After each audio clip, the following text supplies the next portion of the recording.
Hello, everyone, and welcome back to season 4 of the SPIMA Council podcast.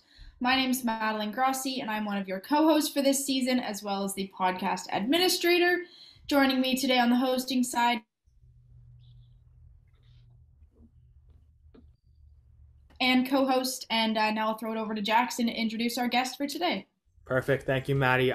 It's a pleasure to be joined by Aidan Miess, a recent SPIMA graduate. So Aidan has now started his career as a sport coordinator with the Life Saving Society before becoming the current project manager there.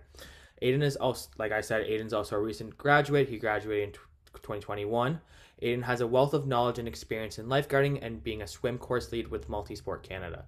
More recently, Aidan was a food and beverage lead at the 2022 Niagara Summer Games, and we now welcome Aidan as the sixth guest of season 4 of the SPIMA Council podcast. Thanks for having me.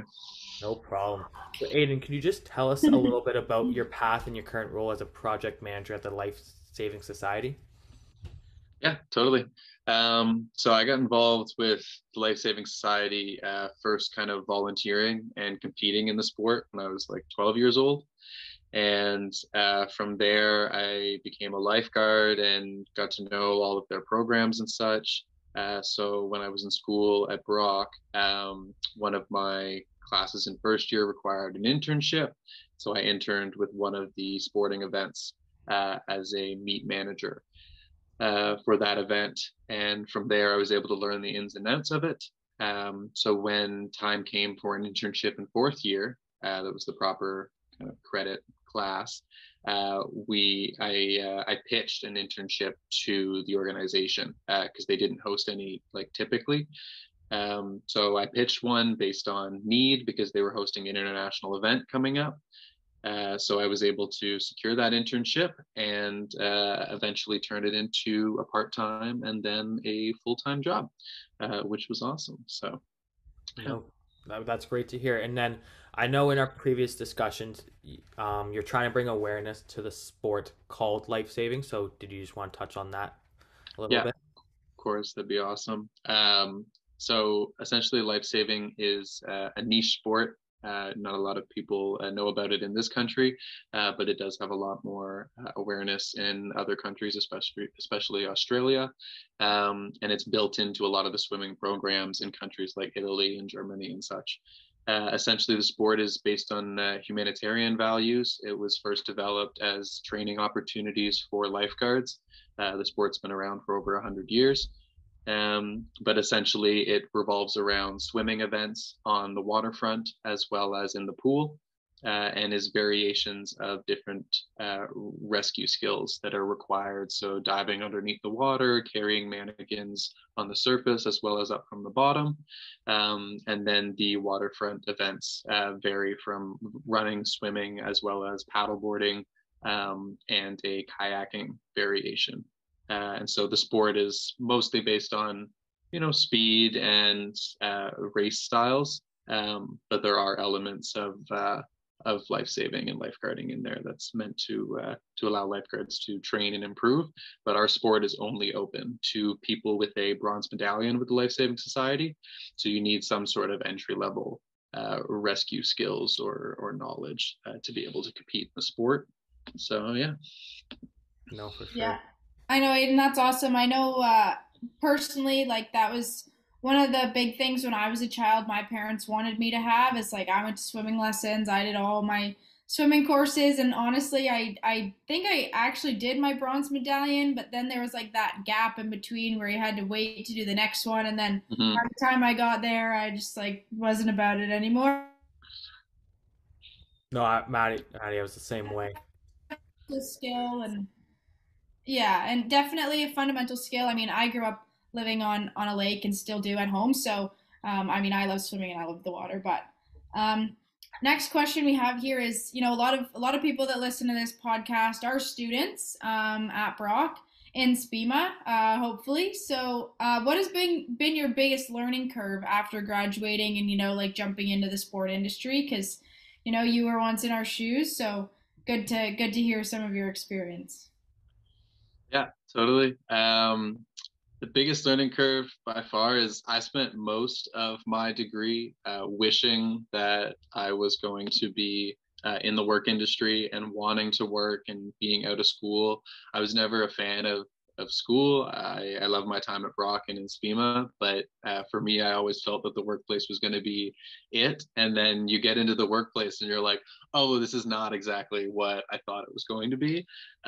So you know, you look at the 9 to 5 life and you're like, that sounds fun, but you do realize there's a big workload, and a lot of organizations don't just work within those 9 to 5 hours, or the expectations are a lot higher than that. So that was definitely a learning curve in that sense.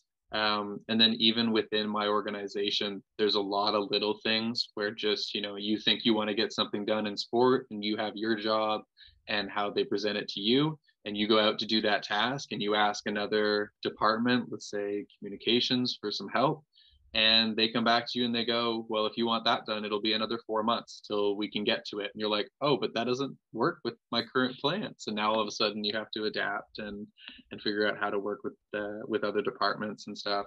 So that was a big one. And then even with the event I'm working on right now is a Commonwealth Championship for our sport specifically, which means I'm working with international partners, which means I have meetings at 6 a.m. because over there it's 10 p.m. in Australia. So even for them, it's not great, but neither is it for us. I've had coworkers who have had 4 a.m. meetings for the same reason. So on top of weekend hours, stuff like that can get to you and can really lengthen out your day. But yeah. No, for sure.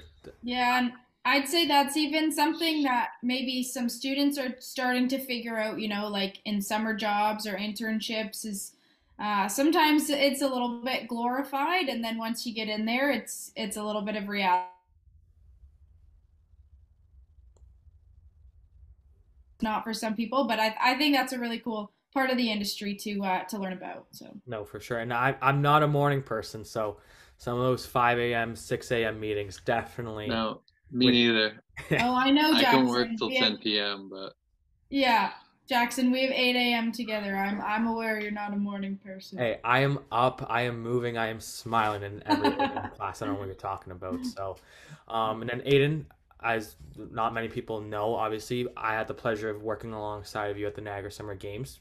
I mean, it was a great 2 weeks working beside you. So, I just wanted to ask you a question about that. So, how do you think the Niagara Summer Games helped in your personal development of being a sport professional? uh, it was huge. I think as a sport professional, it lets you work with a group of very different people with very different skill sets, and especially working with that group, you know, over 10 months, but also some people just over those 2 weeks that you haven't worked with a lot beforehand. It's a really fun challenge, but it's really fun to get together with that group and work things out on a daily basis, and really be open to just speaking with them about any problem that comes up and just working on a solution at all times and just being positive in that sense.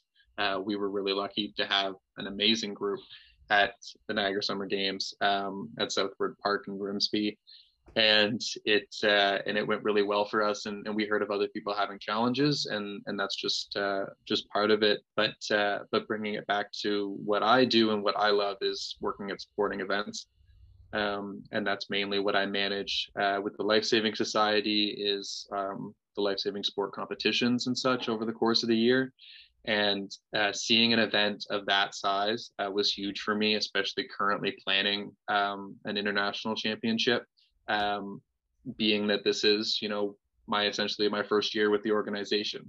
So it's my first year out of school in the job industry, planning an international event, never mind a provincial or national event, because we haven't had any because of COVID.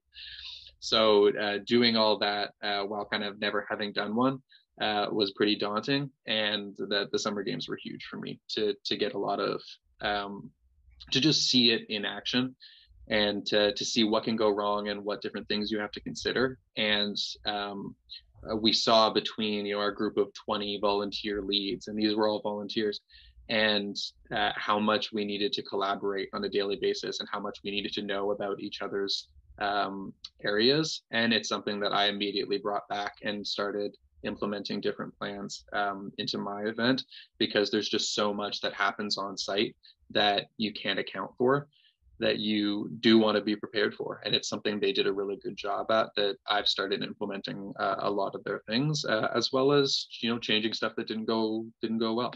Um, and my work had me write up a report on it, because I was able to take some of the time as professional development rather than using some vacation, which I'm really fortunate about. I would always encourage anybody in their organization, ask for professional development opportunities. They don't always bring them forward, but they're happy to do them. Um, and it's a great opportunity to take something like that, where I was going to take vacation to go work this as a volunteer, and instead they were like, no, this will be valuable to you and to our organization and our events. And I immediately, I wrote up a report, and I realized while I was writing the report that I learned so much more than I could have even imagined, than I thought I did. Because when you're on the event for 14-hour days for 2 weeks straight, you are not thinking about what you were learning. You are just thinking about, is there ice in that Gatorade cooler? Are these people happy? Is everyone fed? Do they have their meals? Does the media team have bibs? Is that banner coming down? But you really do, you learn a lot. And I would encourage people to get involved in those roles and to volunteer. And sometimes you get in a volunteer role and it's not rewarding, and it's not what you thought it was going to be. And it's unfortunate, but you just keep going and you keep trying. And when you're in those volunteer roles, don't be afraid to push.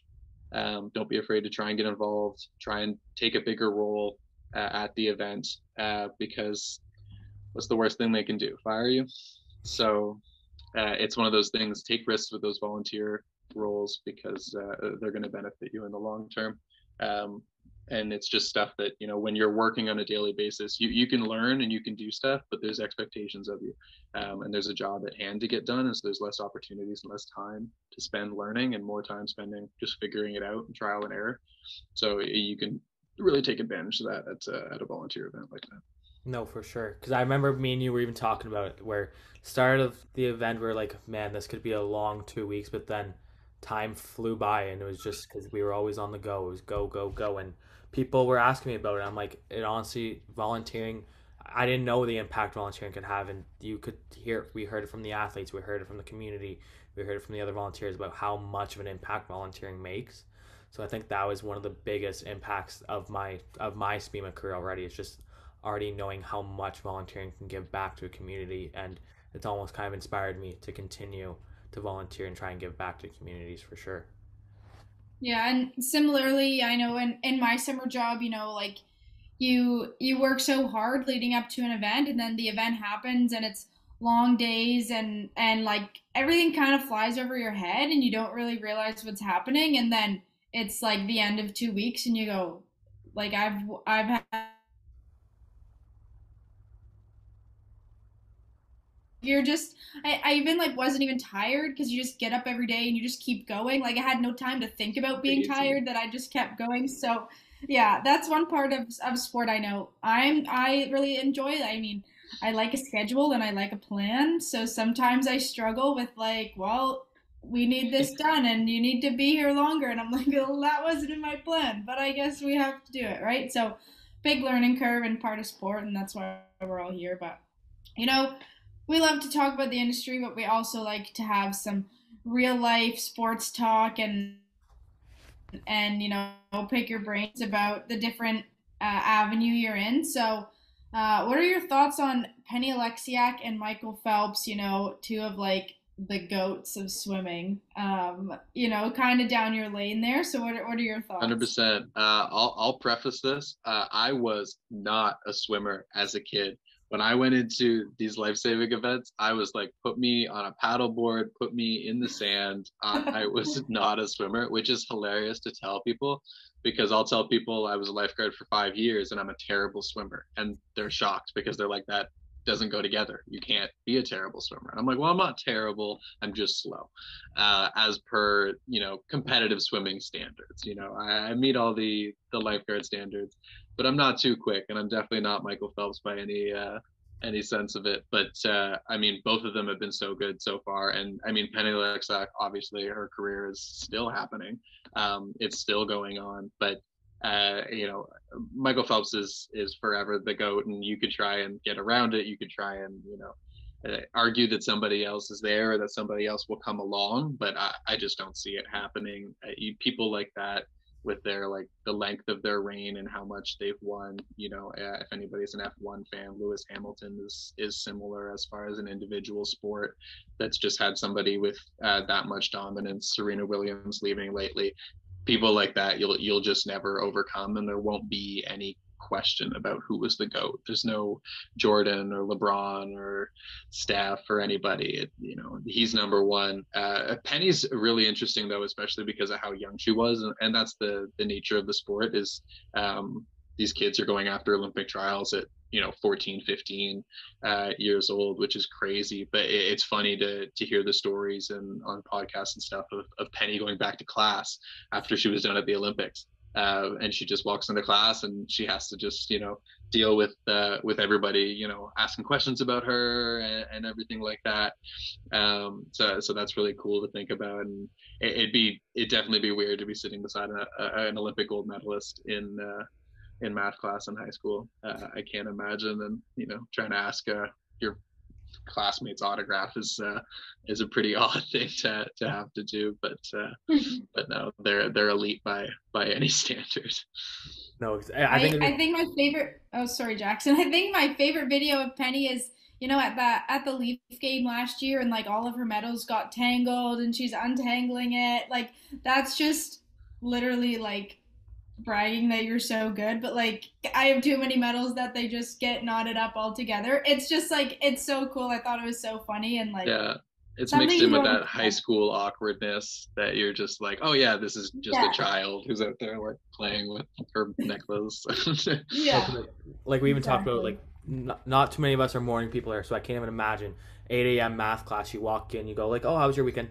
And then you're just sitting next to Penny, and she's like, oh, just casually qualified for the Olympics, won this, and you're like, oh, I studied for the test in 2 days, and you're like, our lives are a little different. It might go down a little different paths here. So, Aidan, you said you're not too fast of a swimmer, but I still want to know the answer to this question. So, if you had to compete in a swimming event, whether that's freestyle, backstroke, butterfly, breaststroke, what would it be and why? Prefacing my other point, my first choice would be we have some life-saving events called the emergency rescue simulation, and I think those would be great for me. I'd be the victim, obviously. No, but if I had to make a choice of swimming, I'm definitely a freestyle swimmer, mostly because all my swimming is in my legs. Butterfly is, all my swimming is in my arms. Not in my legs. I once tried to do a kick set, and I had a flutterboard out in front of me like you typically do, and I pushed off the wall and I started kicking, and then I started just immediately sinking because I wasn't going anywhere, because my feet were just like axes going into the water, no propulsion whatsoever. So freestyle for me 100%, because anything where the focus is on your arms, and the flutter kick is much more of a supplementary kick than something like a whip kick or a dolphin kick for butterfly or anything like that. So no, for sure. I mean, I think if I had to pick one, I think I'd probably go with breaststroke. Just gotta get the whip kick going, and then you gotta make sure you glide. I remember getting preached that in swimming. You gotta glide, or else I remember getting yelled at about that. So yeah, gotta take your time there. Jackson, we should go to the pool at school one day and shot a video of this so we can put it in. We can Jackson doing front stroke, Maddie doing butterfly. See how long it lasts. Yeah, I'm not sure that's gonna be a pretty. I haven't actually swam in a little bit. So. I think we should do a new Shark Week segment, and it's Michael Phelps versus the shark versus Jackson, and it's really just Michael Phelps doing backstroke while he watches the shark eat Jackson. But yeah. It's I don't know if they sign off. How much of a head start do I get? How much of a head start do I get? Like, if it's like a 5,000 meter like race here, do I get like 4,500 meters here? Like, I don't know. I don't think you'd make it. I think 4,500 is not enough. 500 meters is a long way to go. That's 10 minutes that they've got to catch up. That's true. It might be better if you start riding the shark, and then it's just you trying not to fall off and get eaten, but you're both going after Phelps. I think that's the better way to do it. But the My shark's weighed down a bit, so my that'll money's help still on Phelps. Phelps. My money's still on Phelps by a landslide. Yeah, hell of a That's segment. good. Well, Aiden, we've learned a lot about your past and some had some fun here and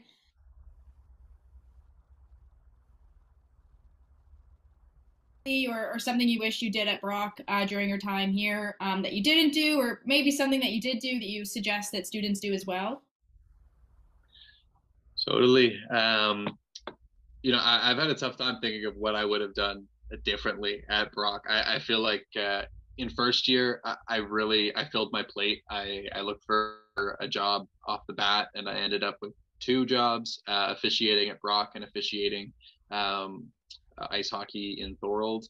And I remember I was doing that along with working out and trying to keep up with school. And I was definitely an overachiever, especially in first year, just worried about how far is that grade going to sink. And so you're just trying so hard to keep everything up. And I remember there was one day in October prior to reading week where I just stayed home. I missed everything that day because I was like, I am so burnt out. I can't even fathom doing this. So there's definitely something to be said about time management, especially in first year. You feel like you have to do everything and you have to get involved. I totally encourage people to do that, but don't feel pressured to do absolutely everything. If you're overwhelmed with something, just lay off, whatever you need to do, especially some of the student jobs. They're really great about accommodating people. So I find that's a really good avenue, because otherwise your job may start to get demanding on your hours and they don't always realize what the hours of a student are. The person who schedules that, everyone's different. So yeah, that was definitely a big thing for me. But the recreation programs and the intramural programs at Brock are awesome job opportunities and volunteer opportunities. So I would totally encourage people to get involved with that. But yeah, aside from that, I know I had some friends compete in a case competition with SPIMA, and so that may be something that if it's ongoing, I totally encourage people to do that, because it's a real those are real life situations that they brought up and that they had to work with, and it was a really good opportunity for them to kind of experience working in a group on something that actually has an effect and that you have a real chance at winning and presenting to a real organization. So that was definitely something that I noted that I didn't do that would be really big. And unfortunately, my friends came up short, and they put so much work into it that it hit them pretty hard. And I'm going to tell them to watch this, and they're going to hate me for saying that. But yeah, you did a great job, boys. I mean, me and Maddie have done case competitions before, so we can definitely relate to that. Just coming up a little bit short, a little bit. Also came up short. Yeah. Yeah. So It's Aiden, the experience that counts. no, It is. exactly. It's about even the presentation we had to do. That was just like a cool aspect, like learning how to present Mm-hmm. what you had to do, and like what you found, what your ideas were. Like that's a skill you just don't develop. Like you gotta develop, you just don't have sometimes. So Mm-hmm. 100%. no, and then Aiden, just before we end off things, I know you're a big baseball fan, so World Series does, as we are recording this, World Series is tonight, I believe, game one, or it might be tomorrow night. So I just wanted to know, what is your World Series prediction? Ooh, there's no world in which I don't pick the Phillies to win.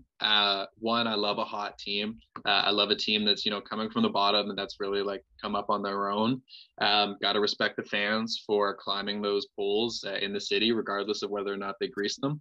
And I definitely wasn't going to be cheering for the Astros or the Yankees. And I'm happy the Yankees went down. And so now the Astros are next, but they're definitely a formidable opponent. So if you're asking for a prediction, I'm going 4-3 Phillies. Mm. Perfect. I got Phillies in six, so Phillies in 6. we're on the. I want them to win at home, so. I agree. I agree. But Houston's a good team, so we're on the same team here at least. Yeah, Yeah. and it's unfortunate if they lose, because I think the city of Philadelphia will riot, but that's okay. Hopefully the umpiring is good, and maybe everyone's vehicles will be all right if they left them on the street. So Okay. Yeah. Philly still has the Eagles right now, so that's a bright spot for them. they do. It's a good time to be living in Philly. I'll tell you that much. Yeah. Well, Aidan, we thank you for joining us today. We always like to give the guest the last word and give them the floor at the end of the episode. So, on behalf of my council podcast, thank you for joining us today, and the floor is yours. Thank you so much, guys. It's an honor to be on, and it's really exciting to see what you guys have done with the podcast. And I'll definitely shout out Will Lord's work over the last few years to have it up and running. He was around when I was around, so definitely a props out to him. Yeah, and if I've got anything to say at the end, it's just come check out Life Saving. Lifesavingsociety.com is our website. Stay safe in the water, especially even on the ice. If you're out in the pond this winter, stay safe. Check that ice level. It sounds dumb, but it could save your life. And go Badgers. Go Badgers. Go Badgers. Thank you, Aidan. Thanks, guys. Appreciate it.